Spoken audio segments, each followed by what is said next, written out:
award season is officially underway, and it all kicks off with the Golden Globes. So, in the spirit of rolling out the red carpet, we're kicking off the celebrations by catching up with some of the best in film and TV. First up, we're chatting with Golden Globe nominee Cuba Gooding Jr. He talks about his Broadway stint in Chicago and why coming back to New York was so exciting for him. We were just talking about you coming back home to the Bronx. They miss you. Cuba Gooding Jr., what's up, man? You know, just been international. You know? Yeah, I see you out here. Yeah. And now you're gonna do Broadway. I'm doing here. Broadway, yeah. New York City. I know. Chicago, the musical. This is amazing, No, man. it's great. I did 4 months of it on the West End in London. Right. Playing Billy Flynn. And they said, you know, do you wanna bring it to Broadway? I said, yes, I do. Yes, I do. And here I come. How's it different, I guess, doing it here on this Broadway versus somewhere else? It's the energy of the audiences that I can't wait for. You know, playing Billy Flynn in a musical, singing and dancing 8 shows a week, 6 days a week is gonna be phenomenal. It's gonna be I didn't know you could sing like that. You know? I didn't know you gotta come see the show, yo. I didn't know. So let's talk about your directorial debut. Yes, Bayou Caviar, yeah. Congratulations. I'm very excited. Thank you. The first day of filming, I got no sleep the night before because I was just, you know, it's that anxiety. Oh. And I stepped on that stage and my DP, Whitaker, says, what would you like to shoot? He's a German DP. Yeah. And I looked at the set and I remembered my prep and I said, I want to shoot this scene, let's go. And then from that moment on, every question that anybody had about the script, about characters, anything, I just was there. Okay, so I want you to be 100% honest with me. Do you get annoyed when people say, show me the money? No. Well, they don't say it like that. Right. Yeah. How do they usually say? I'm like, show me the money. You know? Come on, Cube, yell it one time. And that's how they say it. And you never get upset. I love No, I don't get upset. Just back up. Back up.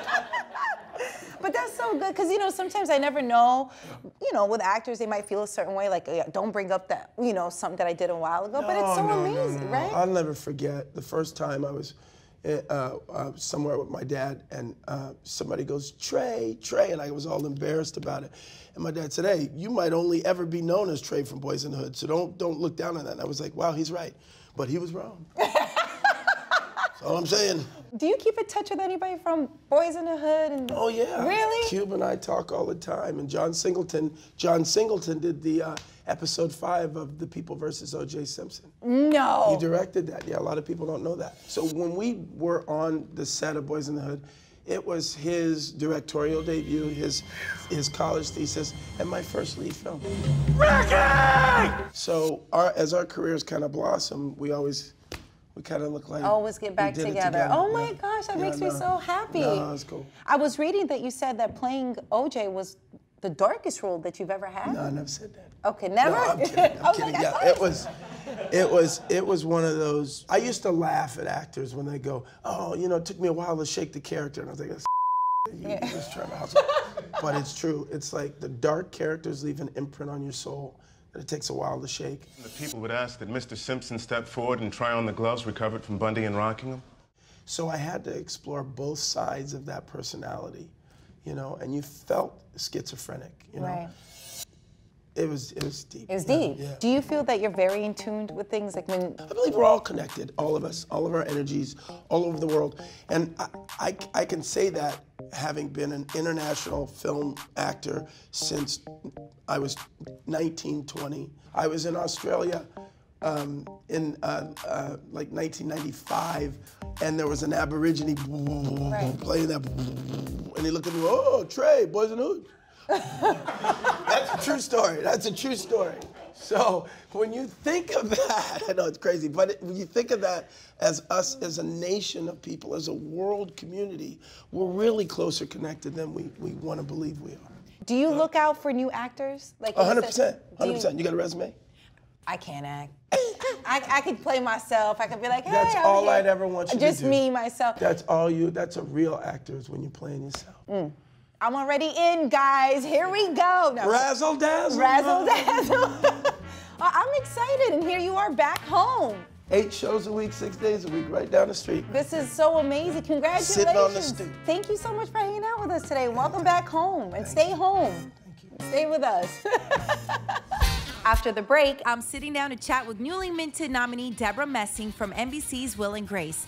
This current nomination takes her up to an impressive 9 nominations. And yes, you heard that right, 9 times.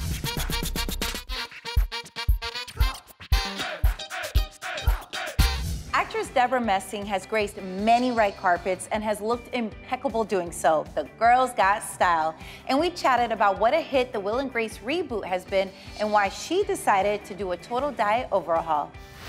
I can't believe I'm sitting here with you. I've been such a fan of yours for so long. Thank you so much. I'm just happy you made it. I am too. Okay, so Debra, tell me, why did you want to be part of the reboot? What, made you push it through? You have to vote. No, it is un-American not to. Somehow, by the grace of God, the 4 of us happened to be able to be in LA for the same day to do that little election video, and it got 7.5 million views, and the people at NBC were like, huh, I guess they still have fans. They still got it. Maybe we want to think about bringing them back. Yeah, and here so, we are. And we thought, you know what, this is a good time to come back. Why do you think fans, for so many of us, why do you think we fell in love with it, from your perspective? I think because it was outrageous at the time. Yeah. You're a disgrace to your people. Oh, see, it is not so easy for a guy to meet another guy in this city. It's a Raven Man! The comedy, was bold, and because of the censors, we couldn't say what you could say on cable. Right. And the writers found really funny ways of getting around it. So they were still really naughty, but talking in code. Yeah. And I think that was fun also. Getting back on set together with everybody, did the chemistry feel the same? I don't think any of us realized the impact of, being together for 8 years at such a pivotal time in our careers and how much that meant.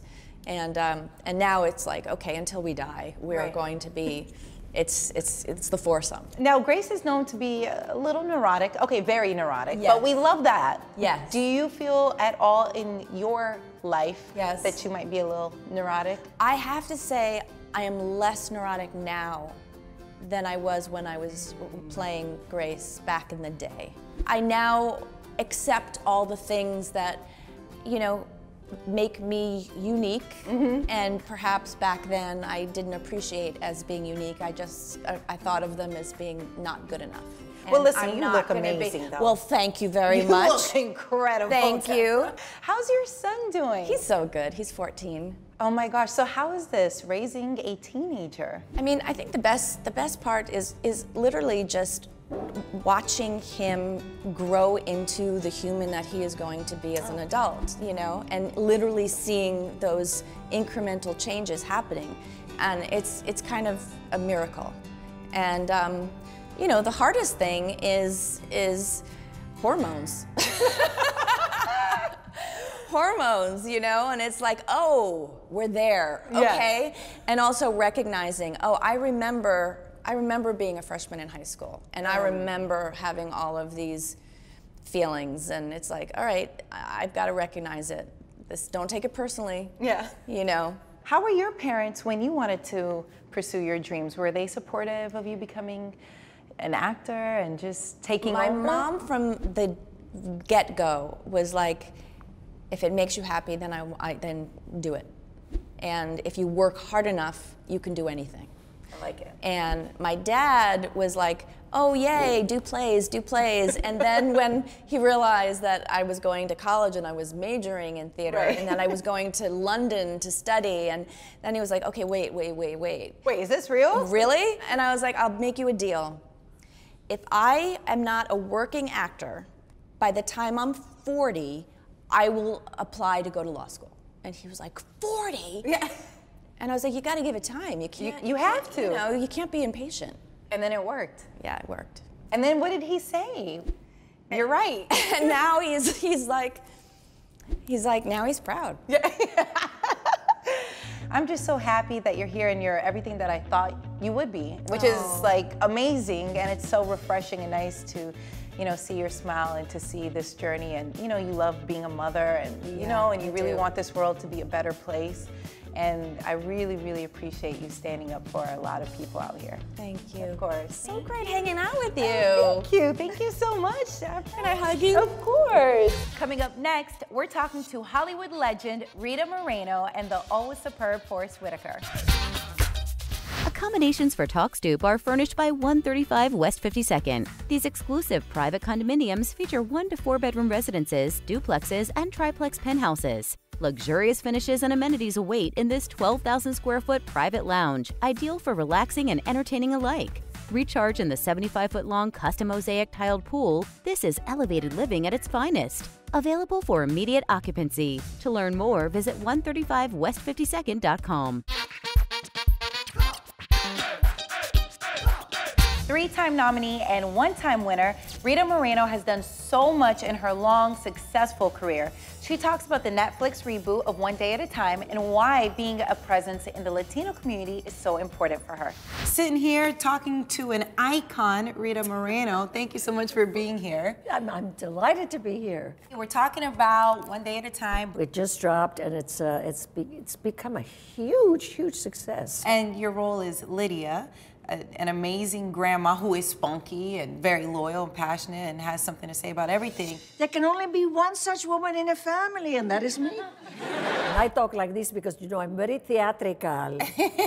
And she talks like this, and she says wonderful things like, Jess, I saw that on the YouTube. She's marvelous. She's shameless. She'll flirt with a fence post if you let her. Okay, everybody, I have an announcement. I'm seeing somebody. Ooh! It is a man. Ah, it is a stallion. And for an older woman, she's actually has sexuality. Nice. Well, I insisted on that. I said, if I'm going to play an old lady my age, then I want to be sure that she still remains sexually alive and alert. And there's other topics being touched on when we're talking about immigration, LGBTQ. That's right. We get it. You're here. You're queer. We're used to it. Move on. Anita, what if someone told you not to talk about being Cuban? I would kick them in the aguacates. Why'd you ask? From now to when you first started in Hollywood, do you feel that Latino representation is better? It is better, but better is a far cry from terrific. And I think we're still going to have to, you know, we still have to put up the good fight. It's terribly important that we hold hands. And it's not about Puerto Rican or Cuban or Argentinian. It's about we're Hispanic. And, you know, John Leguizamo wrote a very angry op-ed for Billboard recently. And one of the things he said was, we have so much talent. So much to offer. Why are we so not present all the time? And then he said something kind of neat. He said, you want awards? Does anybody have more awards than Rita Moreno? Facts. Blah, blah. But, you know, and I thought, well, that's true. Rita Moreno and West Side Story. It's true. Yeah. Grammy, and then Emmy, saying, Oscar, everything. Why are we so underrepresented? And that has to change. And I think it won't change till we put our collective feet down. Yeah. The way the Black community did. They just, man. I think it would be even more powerful if Black community and Latino community got together and just everybody just say, hey, we are actually together, the majority. Actually, we really are. I have a really very big following in the Black community, which is interesting. And I realized that I'm an outlier too. I mean, that's how I was raised. I was raised with people calling me terrible names in the neighborhoods, you know, spick and all this stuff from West Side Story. Oh, yes. Oh, I was called all kinds of things when I came from Puerto Rico. But here's the thing. When you're young, you're very tender. Right. And you're very impressionable. And if people treat you badly often enough and long enough, you begin to feel that you have no worth. I saw you talking about that, how in West Side Story, the heavy makeup. Well, it wasn't heavy, it was dark. Dark? So I said that to my makeup man one day. I said, you know, I don't understand why I have to wear a makeup doesn't match my color. And he actually said to me, are you ready? What are you, racist? Huh? I mean, I was like, I couldn't believe it. What do you think about the remake that Steven Spielberg's been working on for West Side Well, Story. you know, Are you excited? I'm excited, and there's a lot of trepidation. Because if it's really going to be current, which it's bound to be, right? It's probably going to be rap, don't you think? It would have to be. So I don't know how that's going to change the singing, the songs. I love Steven Spielberg's work. I'll be very interested to see what they do. She is just the best. I'm obsessed. Now, Forest Whitaker is no stranger to the red carpet. He has been nominated 2 times and won once for his role in The Last King of Scotland. He reveals that he loves producing movies just as much as he loves acting in them and talks about the huge success of Black Panther. So we were just talking about Archbishop Desmond Tutu, who you're playing in The Forgiven. So you actually met him? You know, like I said, I'd always admired him. So when I'm sitting there talking to him, I was actually just quite nervous, trying to figure out how I was going to be able to project this kind of real, you know, spiritual power and like love, you know what I mean, that he like projects out. And in a way, his sense of humor, you know, too, like the way he views the world. He has like sort of a smile at it, you know, while he's trying to like change it. Father, please find me just one piece of bone. I promise. What did you learn about yourself while taking on this role? I'm always questioning like the capacity of like how far we can go to truly love and forgive, you know? Everyone says the same. I mean, Mother Teresa said the same thing. She's like, you know, talking about being able to see yourself in the person across from you, being able to recognize and have empathy really to who they are, and recognize that we all come from the same source, the same kernel, and that like the forgiveness is partly about yourself. It's about being able to release some of the pains and stuff that you have because of what someone's done. You know, to hold on to it is not good for our spirits. It really isn't.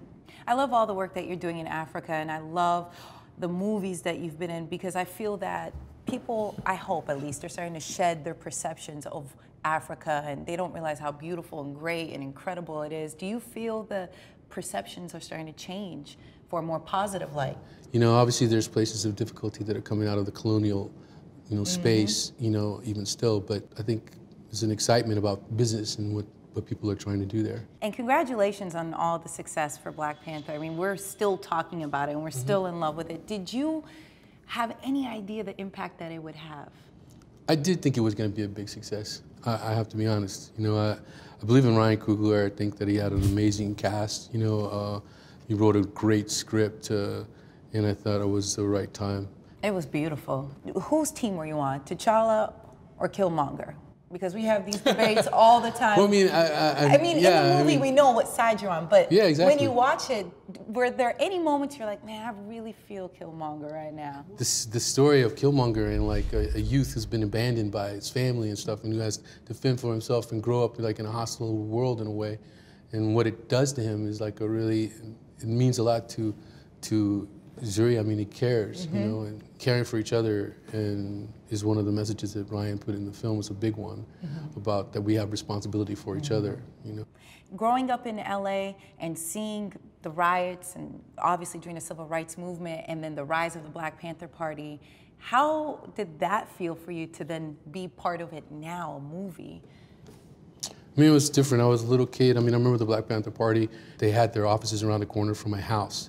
I used to see them every single day. They picked me up and tossed me up and down, you know, and then I remember the one day when I went home and their building was blown up. And I remember it really distinctly and very well. I'm sure it's partly one of the main reasons why I work in conflict resolution in my organization. And then I think what's happening, you know, if you're talking about the film, is like this beautiful movement of people like feeling empowered and also recognizing that we are still like together in this and one together in this, and there's just so many powerful messages that I think come from the project, that come from the film. Are we ever going to get a music album from you? Think ever? No, I don't think so. I don't No? know. You never know, you know? You never know. Why not? We'll see. You never know. We'll see how that goes. Yeah, I sang a little on Empire. Yeah. Yeah, a couple times. Did you know that Migos had a song called Forest Whitaker? Yeah. Oh, it's so great. Yeah, it's a great song. They like put all your the roles. Yeah, it's amazing. It's a pleasure to just be sitting here and having this conversation with you. Thanks. Up next, one of my personal favorites, Rosie Perez.